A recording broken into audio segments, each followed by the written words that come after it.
سونے سے آپ کی جان محفوظ ہو جائے گی، آپ بچ جائیں گے؟ نبی نے کہا ہاں، یعنی اب نبی نے جواب میں جملہ کہا ہاں۔ نبی کے جب سوال ہو رہا کہ ہاں مولا کائنات کرے کیا میرے سونے سے آپ کی جان بچ جائے گی، نبی نے کیا فرمایا؟ لفظ ہاں کا استعمال کیا۔ ہاں کب استعمال کیا جاتا ہے؟ اس وقت استعمال کیا جاتا ہے کہ جہاں مکمل بات کا جواب نہ دینا ہو، سامنے والے کی بات کو تائید کرنا ہوتا ہے، تو لفظ ہاں کا استعمال کیا جاتا ہے۔ اے علی، اگر تم کہنا چاہ رہے ہو کہ اگر میرے سونے سے تمہارے سونے سے میری جان بچ جائے گی تو نبی فرما رہے ہیں ہاں جو تم کہہ رہے ہو یہ صحیح ہے کہ اگر تم سو گے تو میری جان بچ جائے گی۔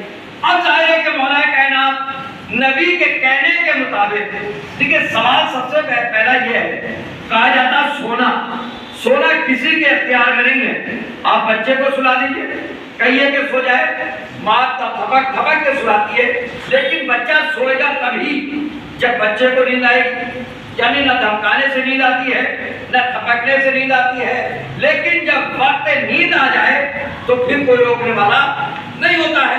یہاں پر لفظ سونے کا استعمال ہے، یا نبی نے یہ نہیں فرمایا میرے بستر پر لیٹ جاؤ، تمہارا لیٹنا ہی کیا ہے یعنی میری جان کو بچا لے گا، نہیں سونا ہے۔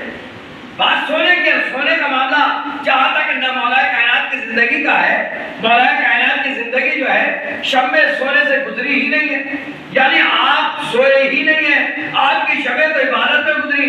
وہاں جملہ سو جاؤ، اگر یہ بھی کہہ دیتے لیٹ جاؤ تو آسان کا جملہ سونا ہے، تو سونے کا معاملہ جہاں عادت نہ ہو، اور دوسرا مرحلہ یہ بھی ہوتا کہ اگر کوئی سونے والا بھی ہو تو لوگ کیا کہتے ہیں کہ ہمیں نیند نہیں آئی ساری رات، ہم جاگتے رہے۔ کیوں جاگتے رہے؟ کیا وجہ؟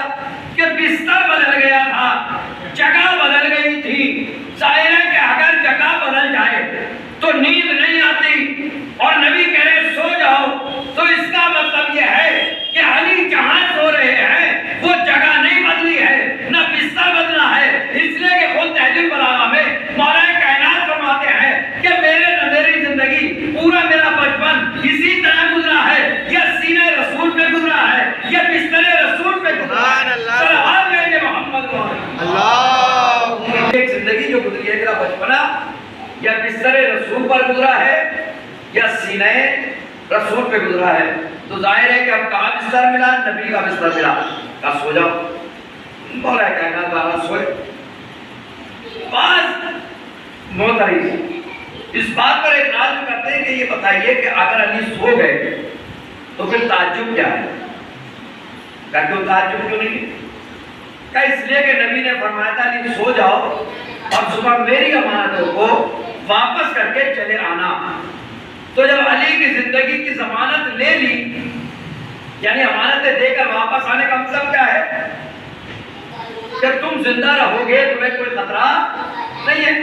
تو اس لیے اب تو علی کو معلوم تھا کہ زندگی باقی ہے، کل جا کر ملنا ہے، تو سونے میں نقصان نہیں ہے۔ تو اب تو اگر یہی بات ہے نا تو توجہ رکھیے گا، جہاں اعتراض ہو اس اعتراض کو قبول بھی کر لیجیے گا۔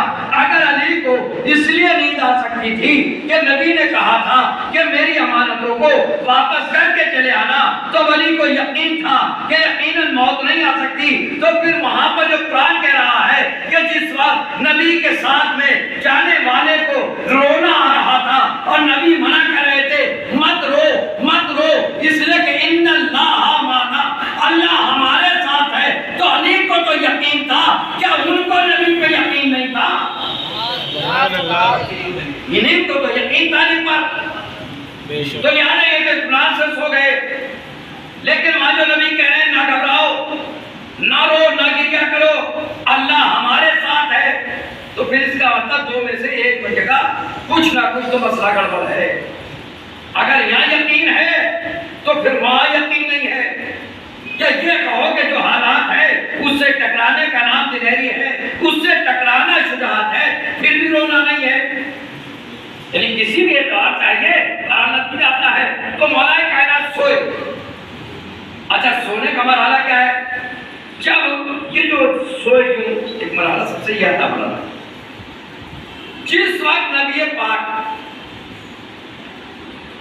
مسلسل 12 سال تک مکمل ہو گئے، 13 سال ہو گئے،